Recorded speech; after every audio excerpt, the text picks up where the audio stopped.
Good morning, everyone. The committee will now come to order. I note that a quorum is present and that each member has been provided the material on our agenda today. I recognize myself to make a brief opening statement. I'm very happy to be convening this markup today to discuss several topics and our bills that are important to all of our citizens in the nation, but particularly in rural America, ranging from support for our 1890s land grant institutions, management of chronic wasting disease, adding value to crop residues, and the restoration of our great national forests. Our national forests particularly are enduring some of the most ravaging fires in our nation's history. And we on the House Agriculture Committee are committed to making sure we have the necessary resources to protect and enhance and continue to grow our great forest industry. The bills before us cover a wide variety of matters supported by both Republicans and Democrats, and I look forward to having a productive and respectful debate on each of them. And as chairman of this committee, it's important to me that we continue our work for American agriculture and our rural communities, and today's meeting handles that very precisely. And now I yield to our ranking member for his opening statement. Thank you, Chairman. I appreciate the opportunity for members to come together and advance thoughtful solutions at this markup. Among the bills, I'm excited we will consider bipartisan legislation that my friend Ron Kine and I have been working on for months, H.R. 5608, the Chronic Wasting Disease Research and Management Act. CWD has been a big problem for the deer population of Pennsylvania for quite some time. But the problem doesn't stop in my home state. The disease has spread to at least 25 states across the country. Unfortunately, because there is no known cure for CWD and we still know very little about the disease, how the disease is transmitted, that number is sure to rise. And through continuous conversations with industry stakeholders in both the farmed and the wild deer communities, we have been able to identify priority areas for much needed research and on-the-ground management efforts to attempt to combat continued spread. I'm hopeful with the passage of this bill and the eventual support of our friends on the Appropriations Committee, this disease will receive the attention and financial resources warranted. I also want to take a moment to recognize my colleagues, Mr. Johnson and Mr. Cuellar, for their introduction of the Cattle Contract Library Act of 2021, another bill that we will consider today. I know that the concept of a contract library is also one that Mrs. Hartzler has promoted through previously introduced legislation, so I would be remiss if I didn't recognize her leadership on this matter as well. As this committee has seen firsthand, there are a lot of competing ideas on how to address the challenges facing the cattle industry, and I appreciate the efforts made to navigate those complex and competing ideas in pursuit of what I view as a very pragmatic middle ground. Now, we have heard loud and clear the desire for more market transparency, hopefully with more market knowledge about the types of contracts offered.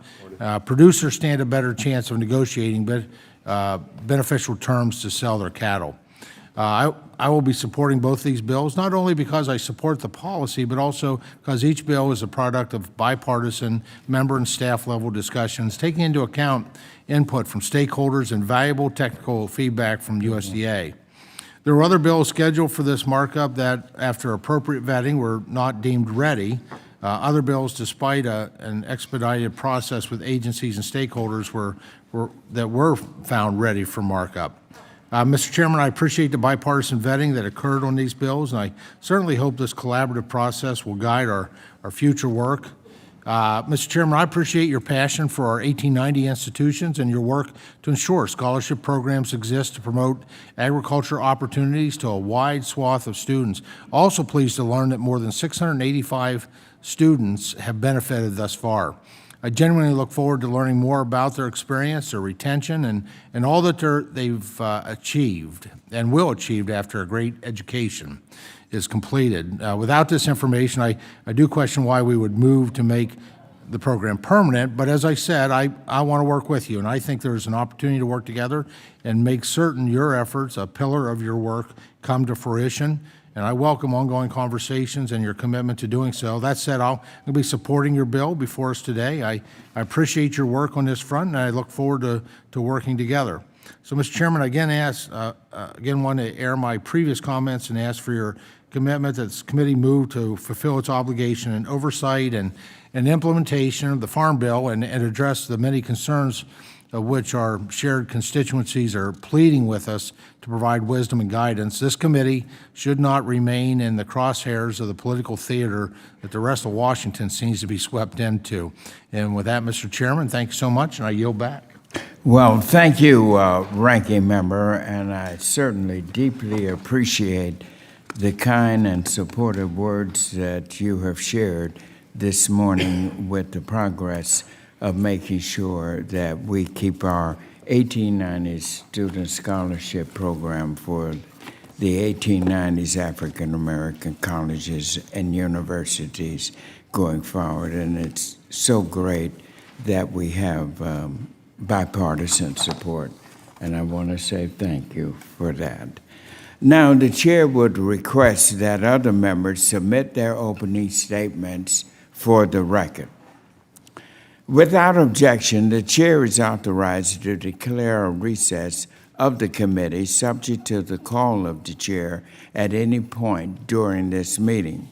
And I would like to remind members that only amendments germane to the subject matter before us today shall be in order. Pursuant to Clause 7 of House Rule 16, no motion or proposition on a subject different than that under consideration shall be admitted under color of amendment. And members are reminded to please unmute when you are recognized to speak and appear on the screen, and when you are called to vote. Pursuant to Committee Rule 3I and House Rule 11, Clause 2, the chair may postpone further proceedings today on the question of approving any measure or matter or adopting an amendment on which a recorded vote is ordered. And now, I call up for consideration our first bill, H.R. 4252, a bill I've sponsored to provide additional funding for scholarships at the 1890s and to make this scholarship program a permanent program so that we can know and have this great opportunity at our 1890s for generations to come, and the confidence within our 1890s to know that this program is secure and that adequate planning and the number of students coming in. And I might add, as many of you were here, I think we had full committee participation when we invited these 19 college presidents of the African American 1890s land grant colleges and universities. And as Ranking Member mentioned, the huge number, over 600, I think it's 675 of our students are now benefiting from that, and more will come. And so I just want to thank you for that. So without objection, the Subcommittee on Biotechnology, Horticulture, and Research is discharged from further consideration of H.R. 4252. And without objection, the first reading of the bill is waived and is open for amendment at any time.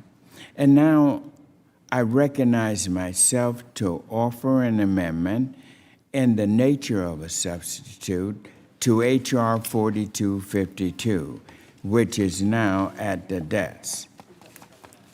Without objection, the reading of the amendment is waived, and the substitute will be considered as original text for the purposes of further amendment. And now I recognize myself for 5 minutes to speak on the bill. I can't tell you all how much it is my distinct honor to bring up for consideration today H.R. 4252. And it has such a rich history within the House Agriculture Committee to have the great distinction of being a very, not just an historic bill, but an historic bipartisan bill. And that is so important to all of us, that this is a bill for and about all of America. And so this is why it means so much to me to have this bill as a bipartisan bill with both Democratic and Republican support. Now, let me just also add that as a graduate of one of our 1890s land-grant colleges, Florida A&M University, I know firsthand how impactful the 1890s land-grant institutions are for our students. And I, along with some others, proud graduates of 1890s land-grant institutions, have been working diligently on this issue for a number of years. And seeing this bill move forward is great progress for these institutions and for all of the students. The foundation for this bill was laid in the last Farm Bill, and this is yet another step toward building the necessary pipeline of more talented young minds for our food and our agriculture sector. Our bill ensures that this vital scholarship program is authorized permanently.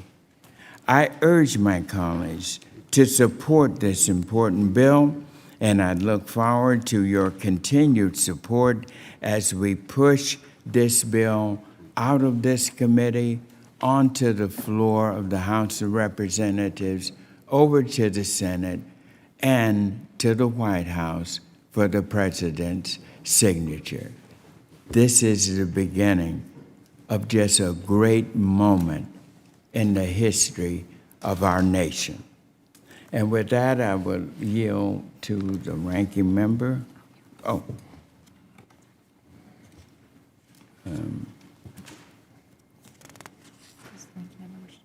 Yeah. You're 5 minutes, ranking member. I'm sorry. No problems, Chairman. Thank you. I appreciate your passion for this issue. I share that passion. You and my commitment to work with you on this bill. I look forward to receiving further vetting from the department to better understand how these scholarships are helping students across the nation.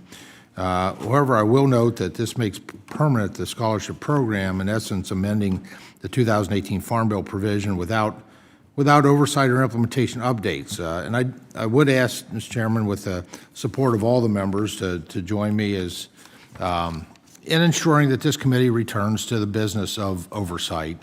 You know, the statutory report required in the 2018 Farm Bill will not be available until at least the first quarter of 2022, as grants were dispersed in 2019. And Virginia Tech has been contracted to gather that data, including the amount of funds provided to each eligible college or university, the number of scholarships awarded under each grant each fiscal year, and the amount of each scholarship. Now, while the department stated that we're likely to see retention and outcomes included in the Virginia Tech report, the statute does not require as such. The efficacy of the program is unknown at this point.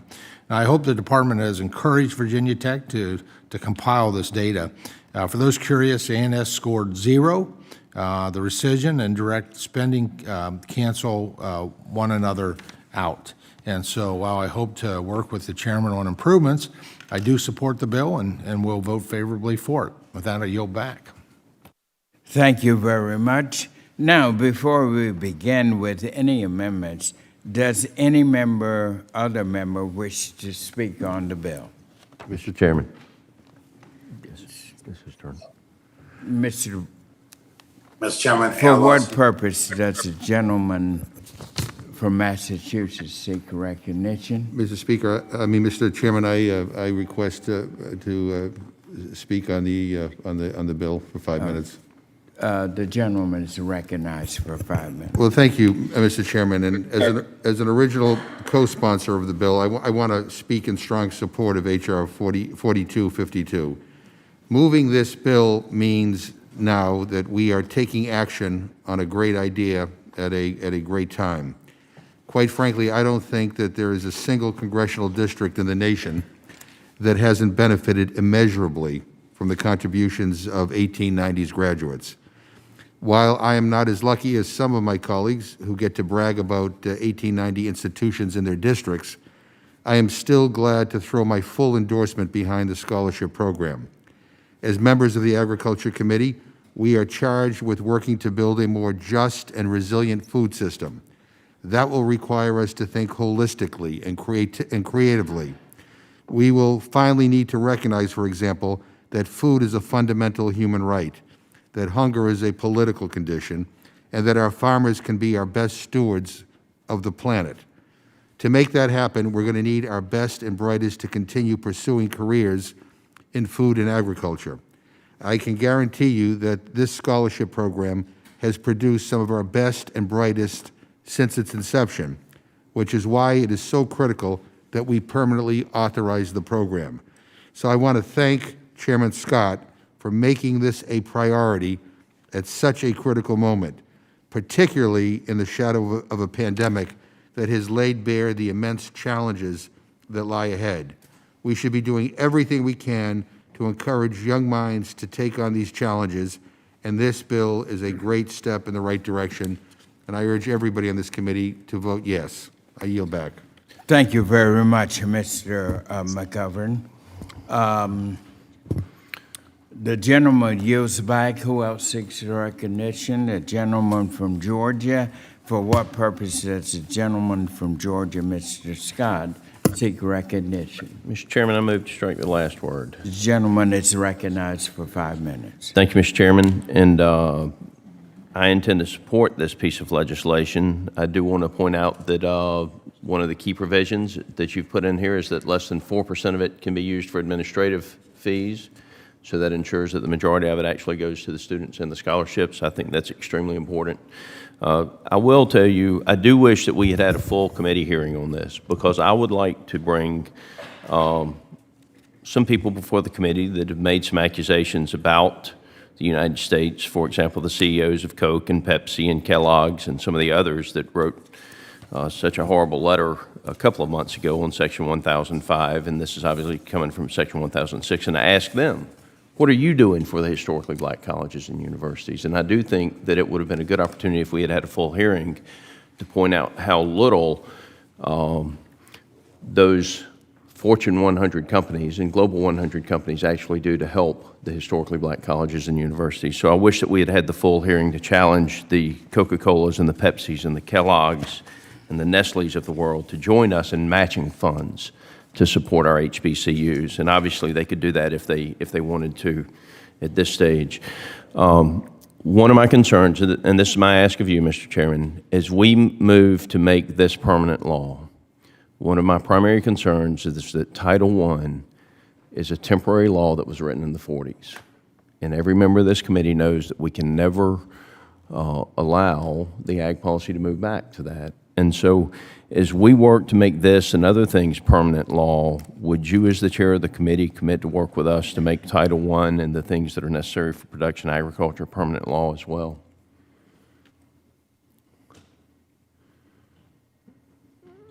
Am certainly, Mr. Scott, and I certainly commend you on your work in that, and I will commit to work with you on that issue.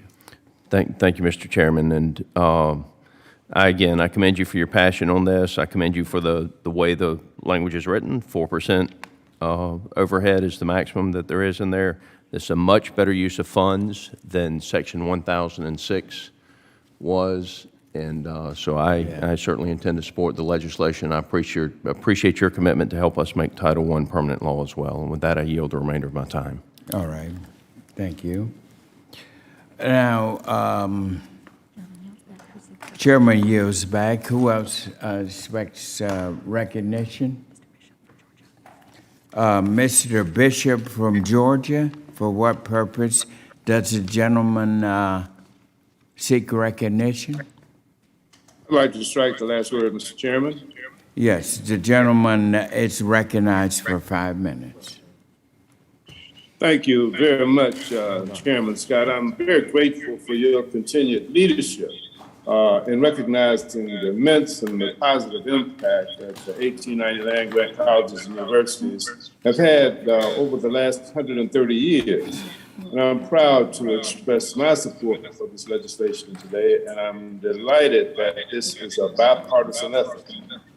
This bill to permanently extend and to authorize continued robust funding for the 1890 land-grant institution scholarship program is not only an acknowledgement of the distinguished history of these institutions, but it's also a wise investment in the future of America's agriculture industry. This program provides competitive scholarship funding for students at the 1890 institutions who intend to pursue a career in the food and agricultural sciences. It helps prepare students to tackle pressing challenges in agriculture and food production and to develop innovative programs and solutions while avoiding the crushing student debt as they enter the workforce to do so. I-1890 has created a space for African Americans to gain higher education when no other opportunities were available. They've tapped into a historically underappreciated reservoir of talent that has benefited our country as a whole. They continue to touch the life of every American as they encourage our nation's students to pursue careers in agriculture, an industry that creates jobs, boosts the economy, and even protects our national security. I'm proud to say that Georgia, and particularly my district, are part of this distinguished legacy. In order to combat extensive racial discrimination forced on African Americans in the post-Civil War South, the Morrill Act of 1890 established land-grant institutions for Black students whenever a land-grant institution was established exclusively for white students. Many historically Black colleges and universities came into existence as a result of this rule, including the 1895 founding of Fort Valley High and Industrial School, which would later become Fort Valley State College, and finally, currently, the Fort Valley State University. This historically African-American institution remains Georgia's only 1890 land-grant university, and as a result of the 1890 National Scholars Program, Fort Valley was able to award 76 scholarships during the 2020 school year, resulting in a 22% increase in student enrollment for the College of Agriculture. Finally, I'd like to note that my own staff demonstrates the success of the 1890 National Scholars Program. My agriculture issue staffer took part in this program. Affording college for a family with multiple siblings has always been a challenge for families across the country, but this program made it possible for her to attend Tennessee State University, another 1890 institution. In addition to agricultural education and training. This scholarship provided her with networking skills and leadership opportunities she wouldn't have had otherwise.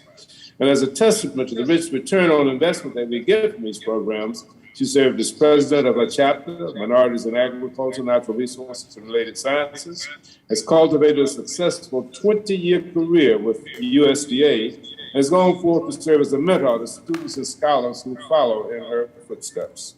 As America has grown at home and on the world stage, we must continue to increase the number of young people, particularly African Americans, seeking careers in the food and agriculture sciences, including agribusiness, food production, distribution, retailing, energy, renewable fuels, farming, marketing, finance, distribution, conservation, sustainability, and technology.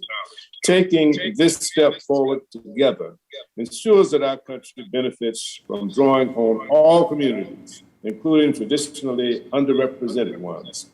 A diverse and inclusive agricultural innovation workforce is vital to our continued position as an industry world leader. So I want to convey my strongest support for this important bill and urge my colleagues to join me in this bipartisan effort. It's a good bill. It's a good proposal. It will mean a great deal to agriculture, and I urge all of my colleagues to support it. Thank you, and I yield back. Thank you. The gentleman yields back. Who else seeks recognition?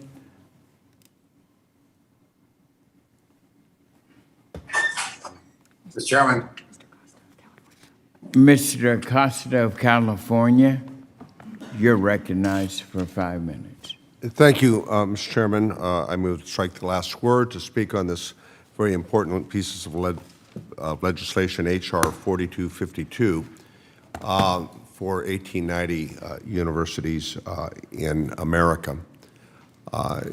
It's, I think, a reflection of your good work and the importance of this piece of legislation that we have the overwhelming bipartisan support to make this a permanent portion of efforts that America has done historically to invest in our infrastructure. And that's what I view this as, an investment in our infrastructure. We look at investments in different ways. Previous colleague mentioned the Mallory Act that President Lincoln signed in July 2nd, 1862. I only mention that because on July 1st, 1862, he signed the legislation to create the Transcontinental Railroad. Now, everybody understands the railroad as an investment in infrastructure, but the very next day, he committed America to investing in land-grant universities. This follows that tradition with the 1890 universities that, frankly, did not get the support that they should have received. And this is an effort to provide support that is fitting and appropriate for these universities across the country. Our colleague, Representative McGovern, indicated about the importance of food to the American family and hunger being a challenge that we face. I'd like to say, and you've heard me mention before, that food is a national security issue. It's a national security issue. The hard work that 4% more or less of the Americans that are directly engaged in the production of food and fiber every day make it possible to put food on America's dinner table. And these universities have such incredible opportunities if they're given the support. And these scholarships would provide the support to use that talent that Representative Bishop talked about, that tremendous amount of young people who are engaged and who want to have an opportunity to participate in one of the great successes of America, which is our ability to not only produce food for our entire country, but to produce more food than we can consume, and to use that as we provide for other parts of the world. And with climate change, I can tell you, as a third-generation farmer, that the challenges that we face today in America to continue that productivity, to provide the most nutritious, advanced production of food and fiber I'm actually in a markup for ag, but I'll stay on this. Members, please mute yourself when they're not speaking. If you're not speaking, that's fine, but please mute yourself. You may continue. Thank you, Mr. Chairman, and I'm glad our colleague is in a markup for food and ag, and I hope he gets that all worked out. But the fact is I'll close by saying that this legislation, to make it permanent, I think reflects a bipartisan commitment on this committee that we do the right thing. Because I think that as I tell students, as we all visit our students, that we want them to do well, because guess what? They're our future. If they do well, our country does well. The opportunities for these scholarships for these students will allow them to participate in the 21st century on how we put that food and fiber, not only on America's dinner table, but with climate changes and the population of the planet adding another 2 billion people by the end of, or the middle of this century. That ability to produce food and fiber is a national security issue. These students, when they graduate and they pursue their careers in agricultural initiatives, will add to that value for our country and for the world. So it's a great piece of legislation, and I thank you for your good work. Thank you, Mr. Costa, for your good words on the bill. Who else seeks recognition? For what purpose does the gentleman from Florida, Mr. Lawson, seek recognition? Move to strike the last word, Mr. Chairman. The gentleman is recognized for 5 minutes. Thank you very much, and it's really a great opportunity for you and the ranking member to bring bipartisan support to H.R. 4252. This historic legislation is incredibly important to my district because it would make permanent the 1890 Land Grant Institution Scholarship Program and would appropriate about $100 million in scholarship funds. I'm proud to say that I represent Florida A&M University, and 92 scholarships were given out and had the opportunity to work with former Secretary Perdue and you likewise, Mr. Chairman, in making this a reality. Students come from all over. For example, Congressman Allen, you got about 12 counties. A lot of students come out there, and right next neighbor to me, my friend Austin Scott, many students come from that district to the institution. I had a nephew that graduated from that institution by the 4-point average this year, and he is going to work now for the Department of Agriculture. And many students that I've had the opportunity to engage with and talk to them and go on campus and speak to the dean about how important it is for them to be the next leaders in agribusiness throughout America. Today, some of the largest and most important HBCUs like the significant infrastructure on campus to conduct cutting-edge research in agriculture, which is so needed. And the COVID-19 pandemic has only further highlighted that problem. It is a great opportunity for us to attract these students. I can remember and recall that traveling to South America, and they were so, when I had the opportunity to talk to the leadership over there, they were concerned about how they train students in agribusiness and so forth to get ready, be able to stay, because we depended on them so much for resources. So I can tell you is that this is going to make, and also is making a great impact. Through this bill, the scholarship program will allow 1890s to recruit and train the next generation of agri-leaders. Our next generation of farmers deserve support to ensure the safety of the food supply chain and to address the harmful impact that we had on climate change. On a personal note, my father-in-law was a professor at the University of Florida A&M University, came from Tuskegee, and did his agriculture work at the University of Michigan, and his son, who also graduated from Tuskegee, did his graduate work at Ohio State University.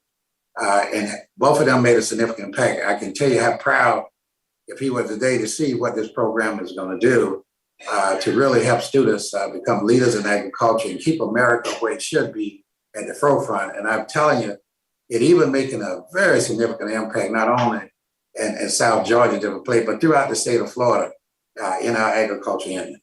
Therefore, I'm honored to support H.R. 4252. And Mr. Chairman, I want to thank you for all the work that you've done in this area. And with that, I yield back.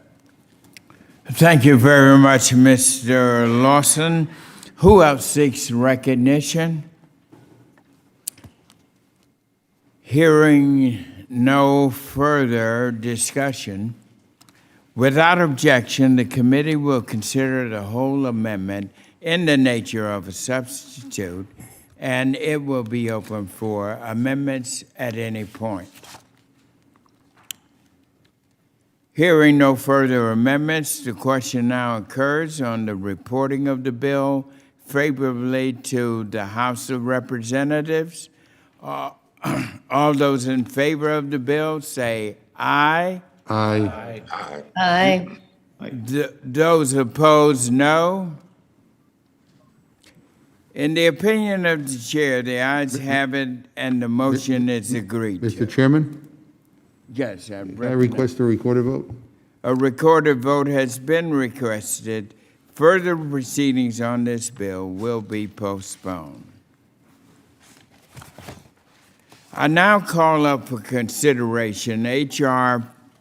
5608, the Chronic Wasting Disease Research and Management Act, sponsored by our colleague, the distinguished ranking member from Pennsylvania, Mr. Thompson. And without objection, the first reading of the bill is now waived, and it is open for amendment at any time. And now I recognize the sponsor of the bill, our ranking member, Mr. Thompson, to speak on his bill. Chairman, thank you so much. I want to thank you for agreeing to consider this important legislation, and each of my colleagues who have signed on to the bill as co-sponsors. Chronic wasting disease, or CWD, is a contagious neurological disease affecting cervids. That would be deer, elk, moose, that is always fatal. CWD has already been detected in at least 25 states, as I mentioned earlier, with no known cure and very little information about the transmission of the disease. Now, I'm concerned CWD continue its rapid spread across the country. The bill before you authorizes up to $70 million in appropriations each year, with the money split evenly to support both CWD research and on-the-ground management efforts at the state and tribal level. This program would support high-priority research to improve CWD detection methods and continue invaluable research on genetic resistance, all in hopes of slowing the spread of CWD and one day, hopefully, eliminating the disease altogether. The priorities outlined in this bill reflect the consensus of both farmed and wild deer stakeholder groups, as well as those of the sportsman's community at large. And I appreciate the partnership of these stakeholders, as well as that of Mr. Kind, in developing this carefully crafted bill, and I wholeheartedly support this legislation and encourage my colleagues to do the same, and I yield back the balance of my time. And I thank the gentleman. Before we begin on any amendments, does any member wish to speak on the bill? Any member?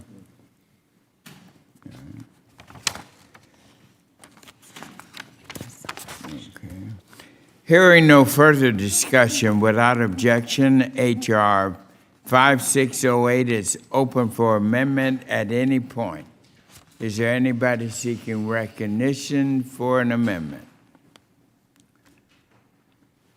The chair, hearing no further amendments, the question now occurs on the reporting the bill favorably to the House of Representatives. All those in favor of the bill say aye. Aye. Aye. Those opposed, no. In the opinion of the chair, the ayes have it, and the motion is agreed to.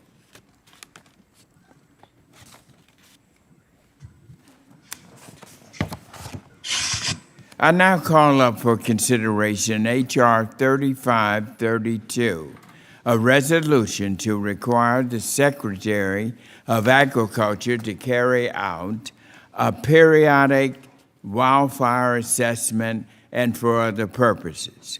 Sponsored by our colleague, the distinguished gentleman from Arizona, Mr. O'Halloran. I now recognize Mr. O'Halloran, the sponsor of the bill, to speak on his bill. Thank you, Mr. Chairman. I appreciate that. Thank you, members of the committee and ranking member. As you know, wildfire has devastated Arizona and much of the West in recent years. We continue to see losses due to unabated wildfire, much of it as a result of untold devastation to our communities. Despite the year-to-year increase in fires, we still do not fully understand the true impact that wildfire has on our communities. I worked in a bipartisan manner to develop this legislation and was happy to work with my colleagues on this committee, Mr. LaMalfa and Mr. Panetta, to put forward a product that would help local, state, and federal governments understand the true cost of wildfires. My fellow colleague from Arizona, Congresswoman Kirkpatrick, and as of this morning, my friend Congressman Costa, have also lent their support to this important piece of legislation. I think everyone in this room understands the cost of fire is much higher than the simple suppression cost, which is large in and of itself. We need to understand the human cost, the watershed cost, and the true cost to many of our rural economies. After the Schultz fire near Flagstaff, Arizona in 2010, the Ecological Restoration Institute of Northern Arizona University conducted 2 longitudinal studies. These studies showed that the fire had significant cost to the community. These studies also showed that investments in risk reduction and mitigation could reduce the cost to the community as well. A more recent example of the importance of this bill is the July 2019 museum fire that threatened the lives and livelihoods of Flagstaff residents. This fire was originally sparked by forest thinning work from a federal contractor. This area, which has not been prone to major flooding prior to the incident, has most recently seen significant and frequent flooding. Now, residents along Grandview Avenue and residents of Sunnyside neighborhoods continue to feel the impact of this fire every time there is a heavy rain in northern Arizona, especially during the monsoon season. The cumulative cost of this fire are still being felt to this day.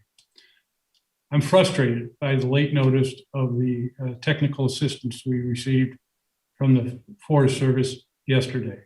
This request had been put in March of this year. I still absolutely believe in the importance of this legislation and believe that it is important that we get it right as opposed to doing it today. Wildfire is not and should be not be a partisan issue, and I believe it makes sense to take a step back, work with the Forest Service, and help incorporate their feedback as well as that of the ranking member and the minority of this committee. In exchange for their commitment to work together on this bill and eventually offer their support, I would ask that the committee withdraw H.R. 3532 from consideration today, and I would appreciate that commitment. And thank you very much, Mr. Chairman. I yield.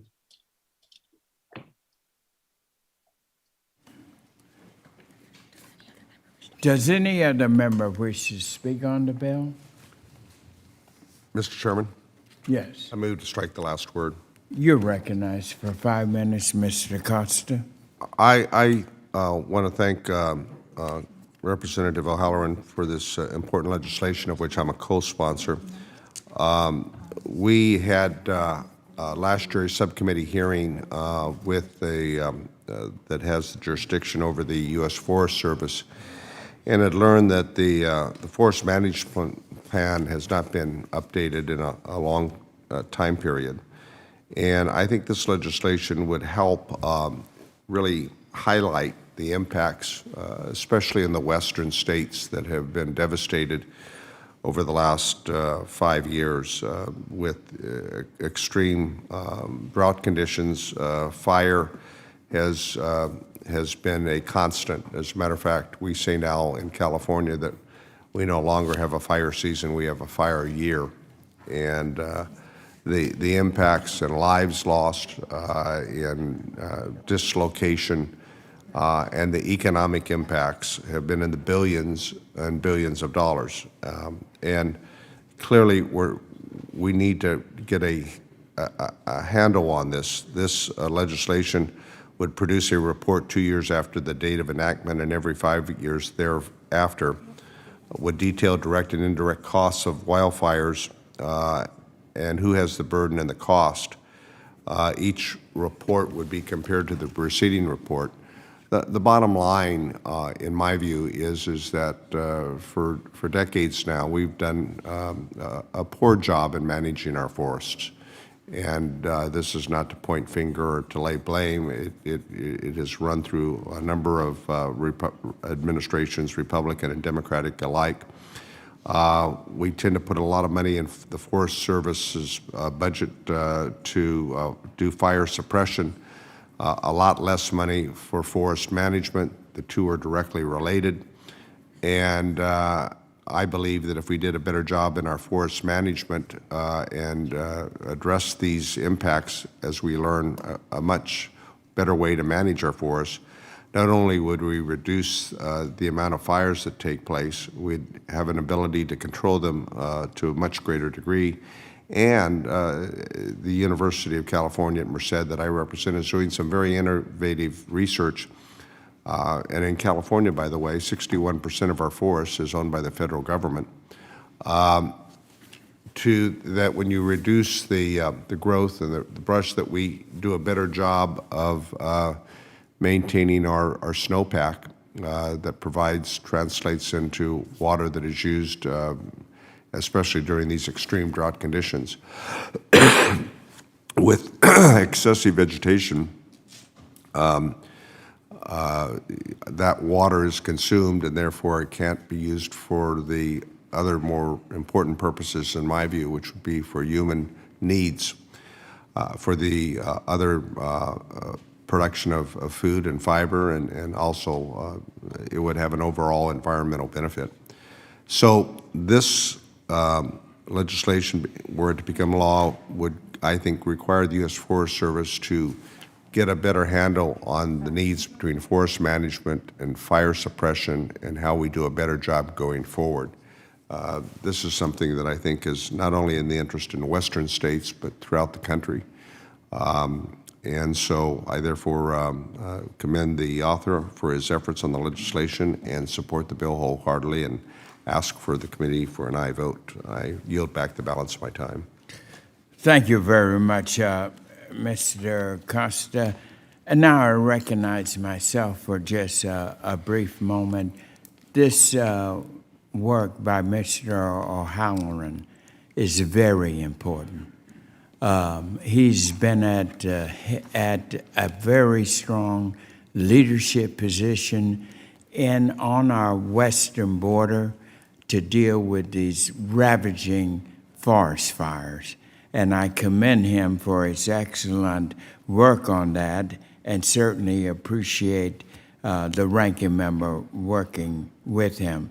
Mr. Ranking Member, do you wish to be recognized now to make a commitment of working on this bill with Mr. O'Halloran from Arizona? Yeah, absolutely. Thank you, Chairman. And I want to thank the gentleman from Arizona. I know we share a passion for proper, healthy forest management. And I appreciate his work on this bill. I just, after, and it looks at a very comprehensive way, the analysis, but, and it looks at a lot of important things that I think we need to be tracking to help us to show the impact of these wildfires in a more in a better light, so that not just those of us who make public policy decisions, but the general public understands the impact of these out-of-control wildfires. And but we know, with the technical assistance from the Forest Service, identified a number of concerns that I think are I look at them as opportunities that we can address. And although more wildfire data could be helpful in so many cases, this legislation needs more development and consultation with the Forest Service. And I absolutely commit to work with the gentleman, with you, Mr. Chairman, and a gentleman from Arizona on this bill and other fronts moving forward to help our states and so many others. Much greater management is needed based on current data, especially given the testimony we received from the Biden administration Forest Service chief the other week. Our Republican members have introduced a number of thoughtful forestry proposals related to wildfire and active management. And along with consideration of this specific piece of legislation, I'd like to work with you on these additional proposals, seek technical assistance from the Forest Service, and really fully vet and develop each bill with the stakeholders. And so I look forward to working with you, Mr. O'Halloran. And Mr. Chairman, I yield back. Well, thank you, Ranking Member. I thank you for your comments. And the bill for now, is withdrawn. Mr. Chairman, I'd like to speak on the bill. I think that's Mr. Lamont. Who seeks recognition? Lamalfa, California. For what purpose does the gentleman wish to speak? Mr. Chairman, I'd like to speak for a moment on Mr. O'Halloran's bill.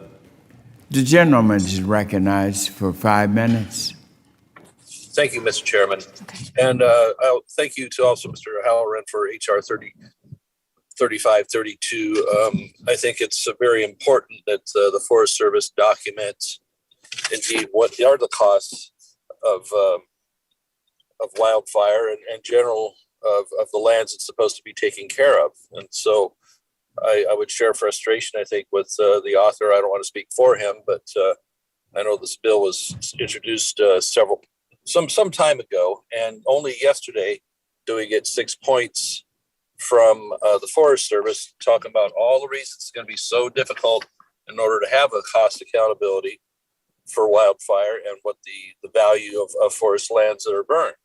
And so I that frustrates me because it looks more like excuses. Instead, one of the points is that it would require 100 people working full time to figure out the cost of all wildfire and wildfire suppression.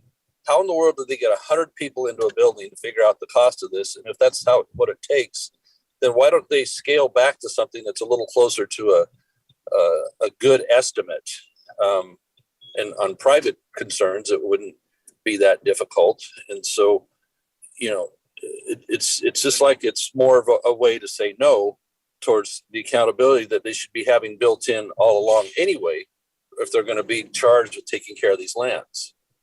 So they're talking about one of the points would be difficult in order to request the data from private individuals or private entities. So my understanding, maybe we could amend that part and have it not cover private, just, even though forest fires that start on Forest Service lands affect private people, maybe we can move that part out. So I just hear a lot of reasons why it's hard to do and can't be done. And that's really frustrating me because they want to continue to be charged with taking care of these lands. So I'm frustrated by this, and I hope Mr. O'Halloran will continue with the bill in some effort in some form, and I look forward to working with him and my other colleagues that are co-sponsors on that, because we need that accountability. And it's just tired excuse one after another for why things can't be done and shouldn't be done. Maybe they shouldn't be in charge of so much responsibility with all the acres that they have in California and through the West, and have more stewardship processes that they could be partnering with others in order to take care of these lands. So, I appreciate the effort by the author and being able to be a co-sponsor. And, we got to do better and demand better. Otherwise, something needs to be radically different. So with that, Mr. Chairman, I'll yield back the remainder of my time. Well, thank you very much. And we will be working with Mr. O'Halloran on this bill these piercing, ravaging fires that are burning up in our western part of our nation must be resolved. And Mr. Halloran, we appreciate your leadership. For now, the bill is withdrawn. I now call up for consideration House Resolution 4489, which is the National Forest Restoration and Remediation Act, sponsored by our colleague, the distinguished gentlewoman from Washington, Ms. Schreier. Without objection, the Subcommittee on Conservation and Forestry is discharged from further consideration on H.R. 4489. Without objection, the first reading of the bill is waived, and it is now open for amendment at any point. And I now recognize the sponsor of the bill, excuse me, Ms. Schreier, to speak on her bill. Well, thank you, Mr. Chairman. You grab a glass of water. I am very excited that the committee is marking up my bill, the National Forest Restoration and Remediation Act, to help the Forest Service fund the cleanup of damaged forest lands, and this has been a theme today. This common sense, simple bipartisan bill would allow the Forest Service to collect and keep the interest earned on settlement funds, much like other federal agencies can, in order to supplement restoration efforts. The Forest Service is responsible for overseeing the remediation and restoration of lands damaged by mining activities and human-caused wildfires. And when the negligent actions of companies or individuals result in damages to Forest Service property, officials enter a settlement agreement with the responsible parties to hold them accountable. And the Forest Service then uses the settlement funds to conduct restoration and remediation actions on the affected lands. Now, at the moment, the Forest Service does not have the authority to retain interest on those settlement funds like other federal agencies, such as the Department of the Interior or the EPA. The National Forest Restoration and Remediation Act would allow the Forest Service to retain interest on settlement funds and apply those additional resources to complete necessary restoration work. Without this additional funding, the value of settlement funds diminishes over time, and the Forest Service can face long-term budget shortfalls for environmental cleanup. If this bill had been in place between fiscal years 2015 and 2019, the Forest Service would have received more than $7.5 million to supplement environmental restoration. So as we confront another potentially devastating wildfire season, it is important that we ensure the Forest Service can retain more funds to protect and remediate forests. Forest Service provides many important environmental services in Washington state, including mitigating wildfires and improving forest health. This is especially critical in places like Chelan County in my district, where over 82% of the land is owned by the Forest Service. And according to the National Interagency Fire Center, there were over 50,000 human-caused wildfires just last year, burning nearly 6 million acres nationwide. And on Forest Service land specifically, over half of wildfires are started by humans. So my bill will allow that we hold bad actors accountable for negligent behavior in a manner that sufficiently provides the Forest Service with the resources it needs to protect our treasured public lands. I was proud to introduce this bill with my colleague on this committee, Representative LaMalfa, as well as Representatives Rosendale and Neguse. I want to thank you, Chairman Scott, and the staff of the Agriculture Committee for bringing forward this important bill today, and I yield back. Thank you. I thank the gentlelady. And now I recognize myself for a few minutes here because, as I mentioned a little earlier, our forestry is so important, and it's rich in some very devastating damage right now. And this bill is an excellent example of the bipartisan work that we are accomplishing here at the Agriculture Committee. And I applaud Representative Schreier and Representative LaMalfa for working together to get this legislation to this point. And we know that there are significant needs for investment and restoration and recovery work on our national forests. And this legislation provides a very simple solution. The bill allows the Forest Service to keep interest earned on settlement funds and then apply these additional resources to restoration work on Forest Service land that has been damaged by mining activity and the wildfires. So I'm very happy to support Representative Schreier's bill and LaMoffa's bill to ensure that our Forest Service can use interest-bearing accounts to improve forest health. Thank you all both very much. Before we begin with any amendments, does any member wish to speak on Ms. Schreier and Mr. LaMoffa's bill? May I speak, Mr. Chairman? Yes. Who seeks recognition? LaMalfa, California. Oh, Mr. LaMoffa seeks recognition. For what purpose does the gentleman request? Introduce after. Okay, thank you. I'm multitasking You moved here. to strike the last word. Appreciate that. I appreciate the work Ms. Schreier has provided on 4489. I just want to say it's a pleasure to be able to be a co-sponsor on that, and it's certainly a very sensible way of looking at things with having the dollars that's generated by the activity go back into the work that needs to be done in our forests. You know, in this case, speaking about restoration, you know, obviously with so much wildfire in the West, our restoration needs are extreme and acute. And so, you know, when we had a recent opportunity here for putting funding forward for registration for the millions of acres in recent years, we need to take every opportunity. So I'm glad to be part of the legislation. I appreciate Ms. Schreier and her work on this. So I'll yield back the balance of time, Mr. Chairman. The gentleman yields back. Is there anyone else who seeks recognition?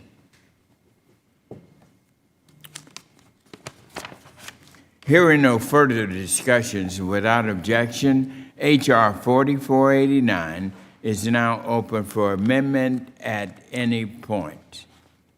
Who seeks recognition?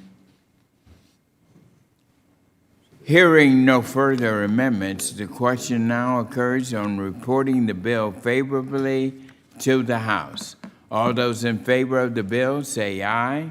Aye. Those opposed, no. In the opinion of the chair, the ayes have it, and the motion is agreed to. I now call up for consideration H.R. 5609, the Cattle Contract Library Act of 2021, sponsored by our colleague, the distinguished gentleman from South Dakota, Mr. Johnson. Mr. Chairman, thank you for the recognition and thank you for this markup. Any business person understands the importance of price discovery. It's a critically important part of any functioning market, and you can't have price discovery if you don't have transparency. Now, this transparency used to be real easy in the cattle market. Overwhelmingly, people took their cattle down to the sale barn, and boy, you want to talk about transparency. Everybody there can see exactly what the bids are. Now, as we've had sales move away from the sale barn, away from cash sale, and toward alternate marketing agreements, transparency has been harder to come by. And so what this bill does is it injects much-needed transparency back into this marketplace. So I think we should have high confidence that this is the right thing to do for two reasons. First off, the committee process works. We have vetted these ideas through 2 recent hearings before this committee. We have had a number of experts, including producers, who every single day go out in the field and work with the cattle and try to figure out how to market their cattle. And overwhelmingly, we have heard that this is an important step. We have heard those producers, and we have integrated their feedback into this concept. Number 2, and I've talked about this a lot, but consensus has sometimes been hard to find in the livestock marketplace, but we have it here. A few months ago, the Livestock Marketing Group Association did a really good job in pulling together the key market players in Phoenix and telling them that they needed to reach consensus so that we could move forward to get good things done here in the policy arena. That group came away, that meeting came away with 3 priorities: additional transparency, more robust investigation, and additional capacity. And we're making progress in those areas, including number 1, transparency. That group came out and endorsed those 3 arenas, including a cattle contract library that sits before this committee right now. And for people who say that this isn't a silver bullet, they are absolutely right. We are building, we've had a pretty good run, Mr. Chairman, Ranking Member. We have had Congresswoman Craig and I have leveled the playing field for small processors earlier this year. The administration took the key concepts that Abigail Spanberger and I had advanced in the Butcher Block Act. We are getting real things done, but the work is not done. The work needs to continue, but make no doubt about it, this is a consensus-based and a critically important step as we move forward. With that, I would reserve my time and stand by for any questions. I thank the gentleman, and I do want to make a brief statement. I support this fine work by Mr. Johnson.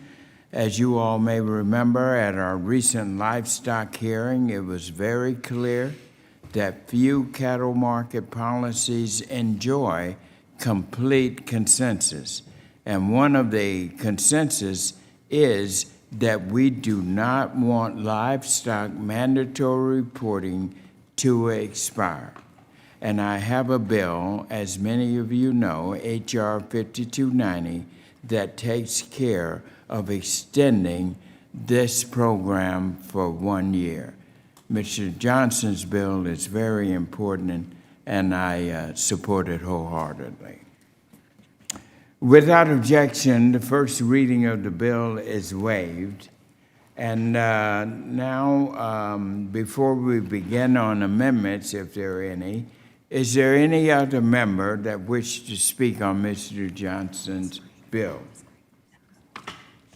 Ms. Craig of Minnesota, for what purpose does the general lady seek recognition? Mr. Chairman, I move to strike the last word. The gentlewoman is recognized for 5 minutes. Thank you so much, Mr. Chairman. I just wanted to say thank you to my colleague, Mr. Johnson, and also Mr. Quaylar for leading this really important bill. You know, price transparency and discovery lead to greater competition. And of course, that helps farmers and ranchers across my district and across the country. This is just one piece of a larger puzzle that we must continue to address. And I look forward to these bipartisan conversations that will continue on the issue. I urge my colleagues to support this bill. I also just wanted to make a quick comment and thank my colleagues for supporting in advance the Chronic Wasting Disease Research and Management Act. I've long advocated for continued focus on this issue given the devastating impact of chronic wasting disease, and I appreciate the fact that stakeholders have come together to support this bill. Just wanted to give a shout out as well to Mr. Kind, who represents a district right across the Mississippi River from me, as well as to the ranking member for your leadership on it. So thank you so much for getting us together, Mr. Chairman, for such a bipartisan effort here this morning. And with that, I yield back. Lady yields back. Who else seeks recognition? Mr. Mann of Kansas. Oh. For what purpose does the gentleman seek recognition? I move to strike the last word. Would like to speak on behalf of the bill and have a quick question for Mr. Johnson. Yes, the gentleman is recognized for 5 minutes. Well, Chairman Scott and Ranking Member Thompson, I echo the sentiments of my colleagues on the process leading up to today's committee markup. While I appreciate the dialogue, I too would have appreciated more time to hear from stakeholders and constituents on many of these bills before bringing them to the committee for a vote. In regards to H.R. 5609 to amend the Agriculture Marketing Act of 1946 to establish a cattle contract library, I'd like to thank Representative Johnson and his staff for their tireless work. I know that they went out of their way to work with cattle producers from Kansas and other states to craft this bill. The concept of a cattle contract library, as already mentioned, is not new. In fact, we have heard from stakeholders and constituents on this issue for years. Just a few weeks ago, this committee heard from witnesses on the issue. The cattle contract library is a simple step towards more fairness, more transparency, and healthy competition in the cattle market. It will benefit producers and packers alike, as it will help ensure that all market participants are both paying and receiving a fair price for their goods. The cattle contract library sends a clear message to ranchers, farmers, and livestock producers across the country that their voices are being heard by this committee here in Washington. As the needs of producers change, however, I think it is equally important that we have the opportunity to adjust legislation like the cattle contract library. As I understand it, the cattle contract library would need to be reauthorized as part of the livestock mandatory reporting, LMR. Kansans also deserve to know whether upon reauthorization we're able to re-examine the legislation. Representative Johnson, can you confirm, or would you be willing to confirm that the cattle contract library would need to be reauthorized as part of livestock mandatory reporting moving forward? So, Congressman, yeah, you can see that in the Section 2 of the bill that this contract library is placed within the Agricultural Marketing Act of 1946, and that's something that mandatory price reporting reauthorization would address. So you would have an opportunity to go in and change these provisions if the committee so desired. Great, and I think that's important. You know, this market is constantly changing. Let's take a look at this in a few years, make sure that it's had the intended consequences, and really appreciate that. And thank you. And again, thank you, Mr. Johnson, for your work and leadership that you put into this very important legislation. I urge my colleagues to support it. And with that, Mr. Chairman, I yield back. Yes, thank you. The gentleman yields back. Who else seeks recognition? Mr. DaCosta of California. For what purpose does the gentleman seek recognition? I move to strike the last word, Mr. Gentleman is recognized. 5 minutes. Seem to have a robust legislative agenda this morning, but I want to speak to support H.R. 5609. Ranking Member Johnson on the Subcommittee on Livestock that I have the honor to chair has been passionate, as you can tell from his comments, and very energetic in his efforts to work with the cattle and livestock industry in this nation. And I want to commend also Representative Craig for her efforts in trying to put together a bipartisan effort, which I think this legislation reflects. It goes, I think, hand in hand, Mr. Chairman, with your legislation, which is the clean reauthorization for 1 year. The livestock industry in the United States is dynamic. It's changing. And it has a lot of, I think, challenges that we face, that we've learned certainly in the 20 months of a pandemic. A healthcare crisis that has literally, last year, as we've all noted, with the closure of schools and restaurants, turned a complex, complicated food supply chain upside down. And as a result of that, we have had dislocations in the market. We have had other impacts that we could never have foresaw or anticipated prior to the pandemic. And I think with good faith, and there have, I think, been some robust discussions that have taken place among competing interests. We need to allow folks to come together in ways that make sense. And I think that Representative Johnson has attempted to do that with this Contract Library Act and bringing parties together. I commend him for his efforts. The fact is that I hope we've learned some lessons as a result of this pandemic and our food supply chain, because, again, it relates to my earlier comments, food is a national security issue.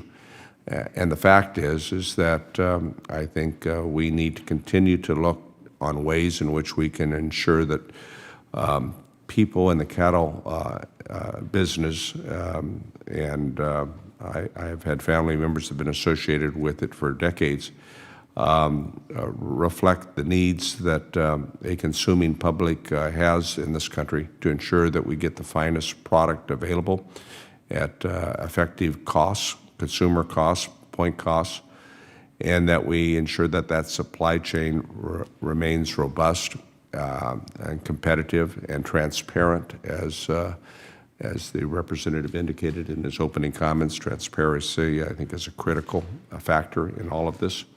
So we'll continue to work on this. We have other issues that are out there, and it's my intent, Mr. Chairman, to work with the ranking member of the subcommittee, not only in these two pieces of legislation, but as we move forward to work with all of the elements of the livestock industry in this country, making sure that everybody has a seat at the table and their voices are heard so that we can work in a constructive fashion. So with that said, I commend the author for his efforts, and I can commend the chairman for his one-year reauthorization, clean reauthorization of the legislation that I will support. So with that said, I yield back the balance of my time, and I thank you very much. The gentleman yields back. Who else seeks recognition? Mr. Chairman. Mr. Chairman. Who seeks recognition? Mr. Chairman, this is Representative Rick Allen from Georgia. For what purpose does the gentleman seek recognition?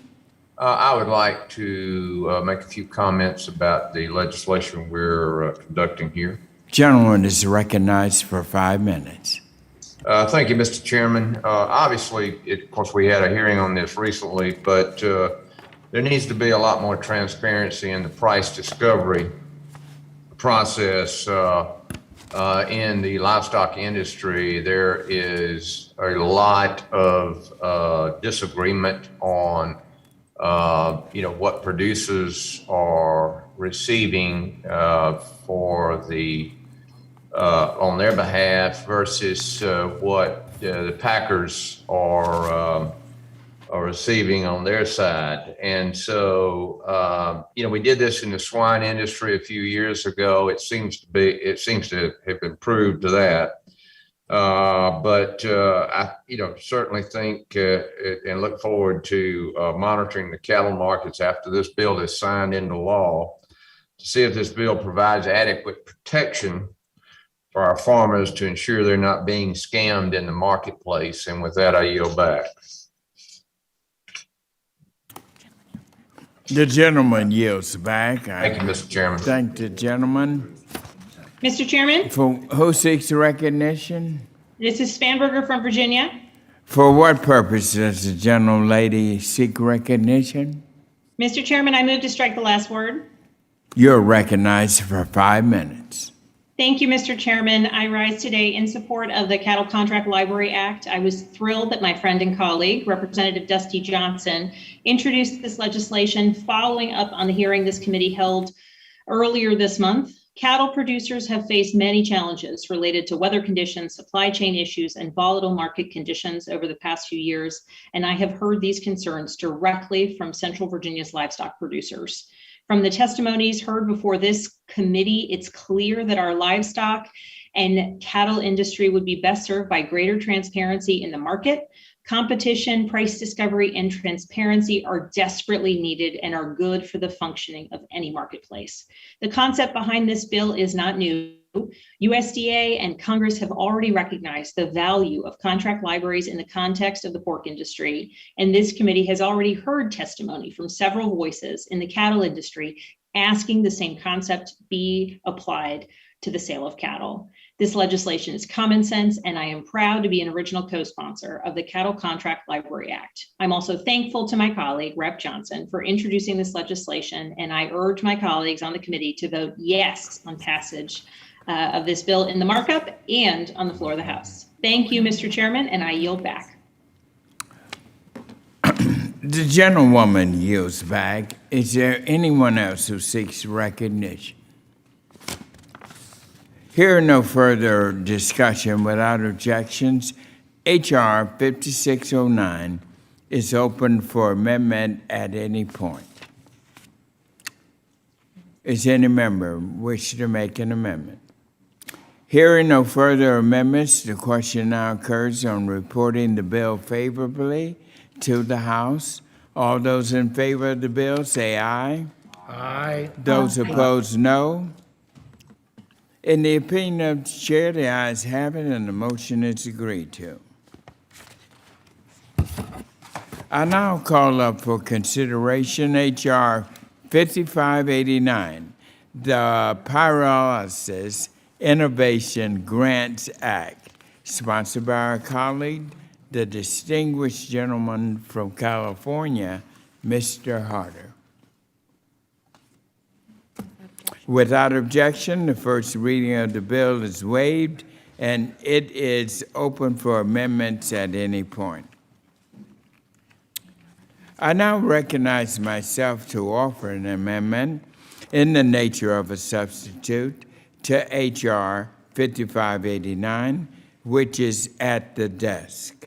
Without objection, the reading of the amendment is waived, and the substitute will be considered as original text for the purpose of further amendments. I now recognize the sponsor of the bill, Mr. Harder, to speak on his bill. Thank you so much, Chairman Scott. Today, I'm proud to speak on my bill scheduled for markup, H.R. 5589, the Pyrolysis Innovation Grants Act. This bill will establish a first-of-its-kind pyrolysis grant program at USDA, directed by the National Institute of Food and Agriculture.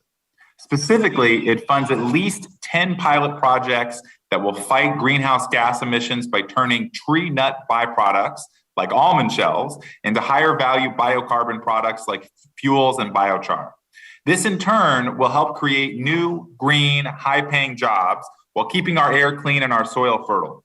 And best of all, those jobs will be created right here in America, rather than in China or Mexico or anywhere else. Every year, we grow more than 1 billion pounds of nuts in America. Half of that weight is the delicious nuts that you find in your bag of snacks. But the other hundreds of millions of pounds are the shells that our farmers are forced to get rid of by burning in open fields.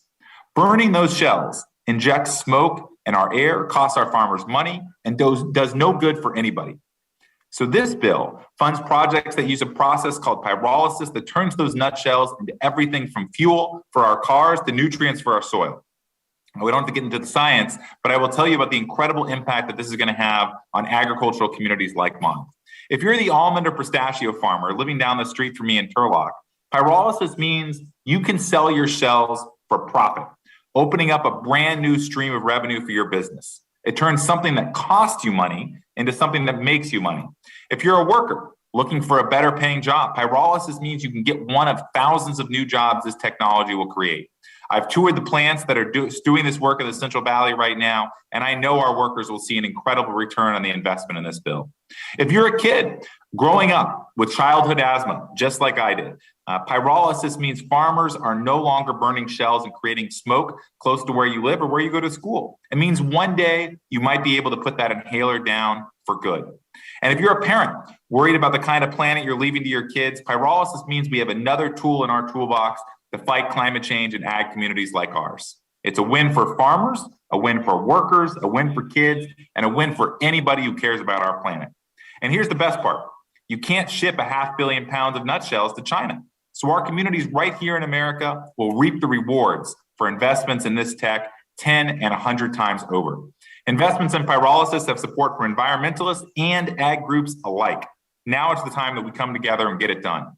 I'd like to take this time to thank Representatives Costa and Panetta, who have been supporters of this bill and pyrolysis from the get-go and our original co-sponsors. I'd also like to thank Chairman Scott for helping bring this bill before the committee today for markup. I'm so excited to see this bill progress. I ask that all members of the committee support this bill today, and I thank you all for your support.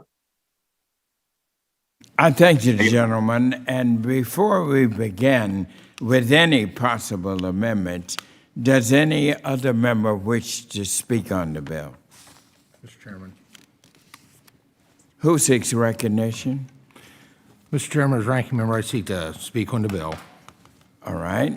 You're recognized for 5 minutes, Mr. Thompson. All right, Chairman. Hey, I want to thank the gentleman from California for his interest in this issue.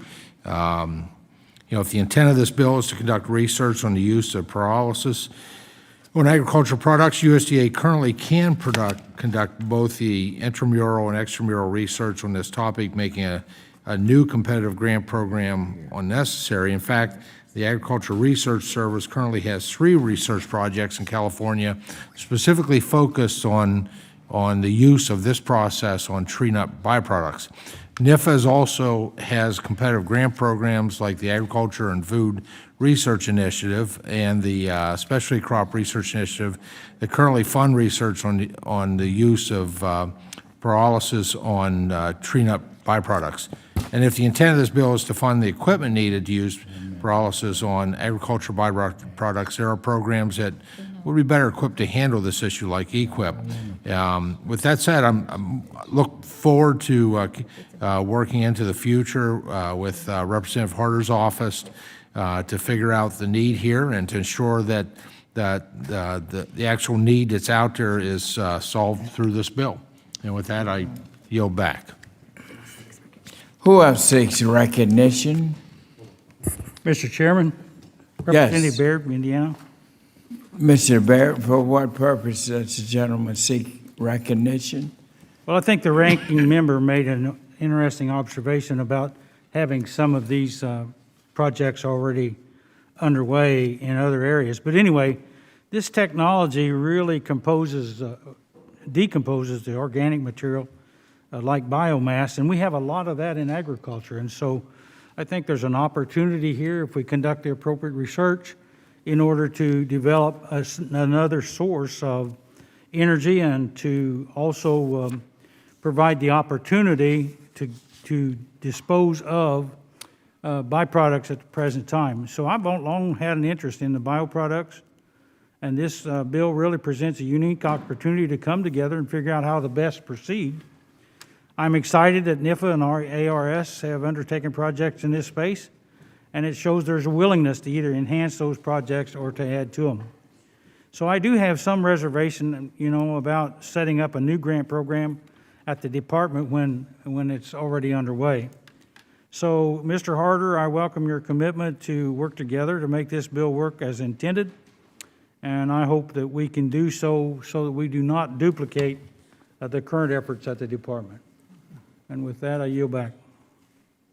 Okay. Chairman yields back.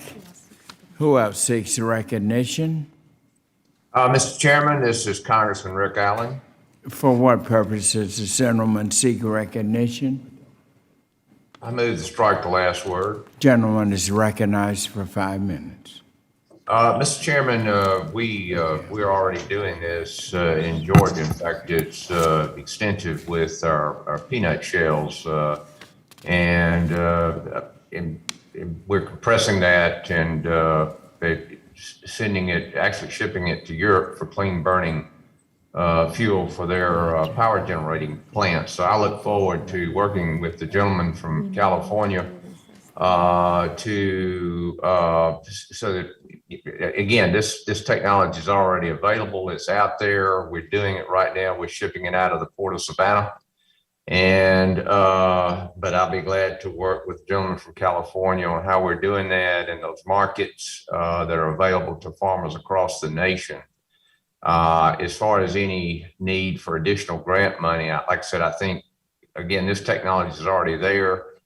Perhaps there are some other uses that we need to investigate, but I agree. I don't think we need any kind of specialty grants for further programs on this. This technology is the horse is already out of the barn on this. So, but I look forward to working extensively with, like I said, across the nation on what we're doing in Georgia. And with that, I yield back. Gentleman yields back. Anyone else seeks recognition?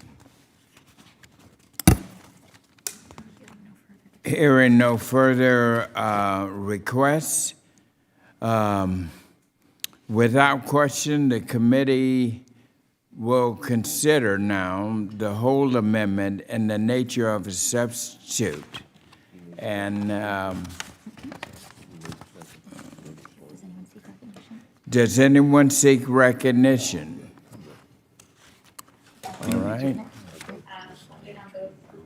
Hearing no further amendments, the question now occurs on reporting the bill favorably to the House. All those in favor of the bill say aye. Aye. Aye. Those opposed, no. No. In the opinion of the chair, the ayes have it, and the motion is agreed to.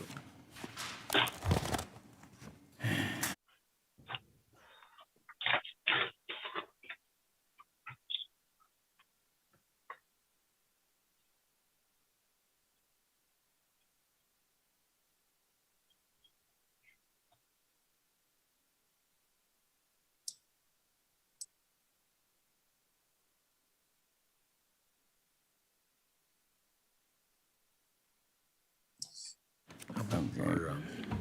We will now proceed with recorded votes that were postponed from earlier on H.R. 4252, which was and is the 1890s scholarship program be made permanent with the $100 million in funding.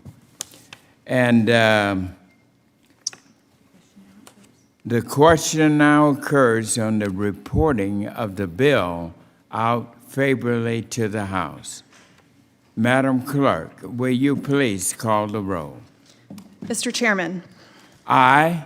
Chairman votes aye. Mr. Costa. Costa votes aye. Mr. Costa votes aye. Mr. McGovern. Aye. Mr. McGovern votes aye. Mr. Vella. Aye. Mr. Vella votes aye. Ms. Adams. Adams votes aye. Ms. Adams votes aye. Ms. Spanberger. Aye. Ms. Spanberger votes aye. Mrs. Hayes. Hayes votes aye. Mrs. Hayes votes aye. Mr. Delgado. Aye. Mr. Delgado votes aye. Mr. Rush. Rush votes aye. Mr. Rush votes aye. Ms. Pingree. Pingree votes aye. Ms. Pingree votes aye. Mr. Sablon.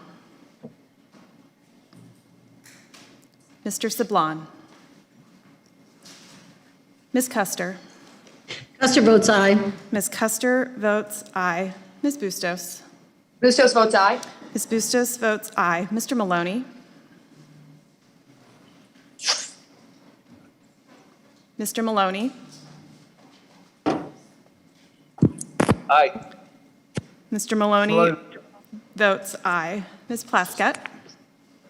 Plaskett votes aye. Ms. Plaskett votes aye. Mr. O'Halloran. O'Halloran votes aye. Mr. O'Halloran votes aye. Mr. Carbajal. Carbajal votes aye. Mr. Carbajal votes aye. Mr. Khanna.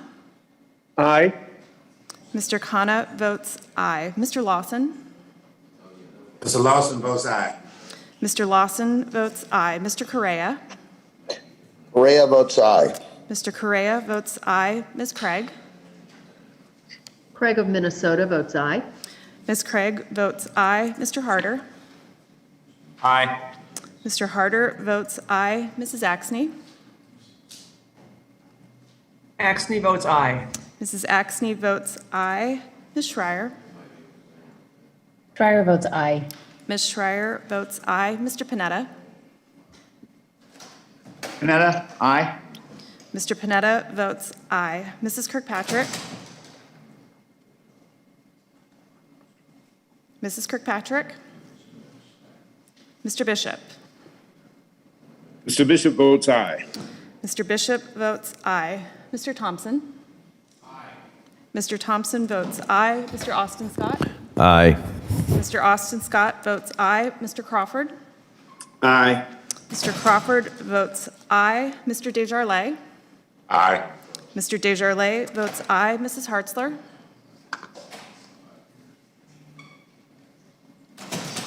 Mrs. Hartzler. Mr. LaMalfa. LaMalfa, aye. Mr. LaMalfa votes aye. Mr. Davis. Aye. Mr. Davis votes aye. Mr. Allen. Allen votes aye. Mr. Allen votes aye. Mr. Rouser. Aye. Mr. Rouser votes aye. Mr. Kelly. Aye. Mr. Kelly votes aye. Mr. Bacon. Mr. Bacon. Mr. Johnson. Aye. Mr. Johnson votes aye. Mr. Baird. Aye. Mr. Baird votes aye. Mr. Hagedorn. Votes aye. Mr. Hagedorn votes aye. Mr. Jacobs. Jacobs, aye. Mr. Jacobs votes aye. Mr. Balderson. Alderson votes aye. Mr. Balderson votes aye. Mr. Cloud. No. Mr. Cloud votes no. Mr. Mann. Mann votes aye. Mr. Mann votes aye. Mr. Feenstra. Mr. Feenstra votes aye. Mrs. Miller.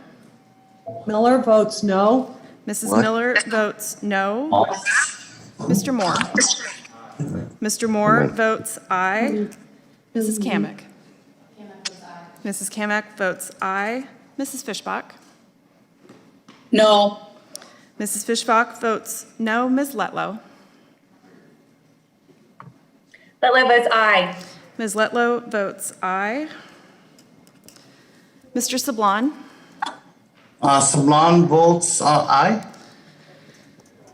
Mr. Sablon votes aye. Mrs. Kirkpatrick. Mrs. Kirkpatrick. Mrs. Hartzler.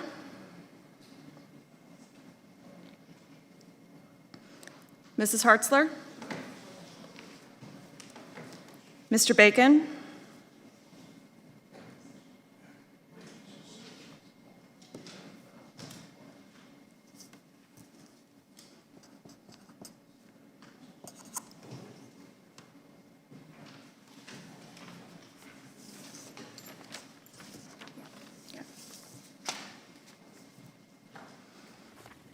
Have all members voted?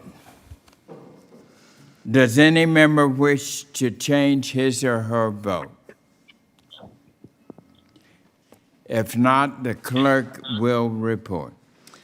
Mr. Chairman, on that vote, the yeas are 45, the nays are 3. A majority having voted in favor, the motion is agreed to, and the motion and the accompanying materials shall be favorably reported to the House. Without objection, a motion to reconsider is laid on the table. Any member wishing to file supplemental, additional, dissenting, or minority views to H.R. 4252, to H.R. 5608, H.R. 4489, H.R. 5609, or H.R. 5589 must have them submitted to the clerk's office at 1303 Longworth by 5 p.m. on Thursday, October 28th. And without objection, staff is authorized to make technical and conforming changes as appropriate to the matters considered by the committee in this markup without changing the substance of the legislation. Before we adjourn, as chairman, I'd just like to say thank you to this committee for the very strong bipartisan support Democrats and Republicans who have given here today to the 1890s Student Scholarship Program at the African American colleges and universities. We thank you from the bottom of our hearts. I know each of our 19 presidents who came and testified are most grateful as well. And untold millions of students who would not have an education will now get one, thanks to what we have done today with this strong bipartisan support. So I want to just personally thank everyone from the bottom of my heart, and God bless you. Mr. Chairman, Who seeks recognition? Adams, North Carolina.